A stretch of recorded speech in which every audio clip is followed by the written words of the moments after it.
പതിനഞ്ചാമത് കേരള നിയമസഭയുടെ അവസാനത്തെ സമ്മേളനം ജനുവരി 20 ആരംഭിക്കുമെന്ന് സ്പീക്കർ എൻ ഷംസീർ. 20 മുതൽ മാർച്ച് 26 വരെയാണ് സമ്മേളനം തീരുമാനിച്ചിരിക്കുന്നത്. ജനുവരി 29 ബജറ്റ് അവതരിപ്പിക്കുമെന്നും സ്പീക്കർ പറഞ്ഞു. 15ാമത് കേരള നിയമസഭയുടെ അവസാനത്തെ സമ്മേളനം 16ാമത് സമ്മേളനം 2026 ജനുവരി മാസം 20 ആരംഭിക്കുകയാണ്.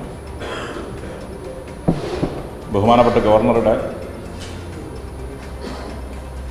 നയപ്രഖ്യാപനത്തോടു കൂടിയാണ് ഈ സമ്മേളനം ആരംഭിക്കുന്നത്.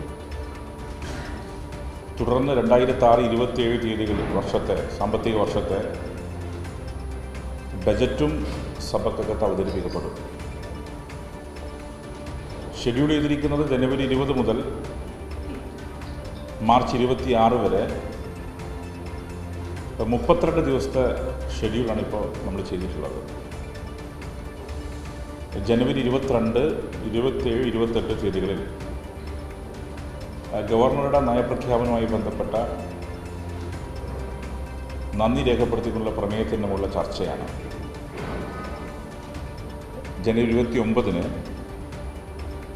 2026-27 സാമ്പത്തിക വർഷത്തെ ബജറ്റ് അവതരിപ്പിക്കപ്പെടും.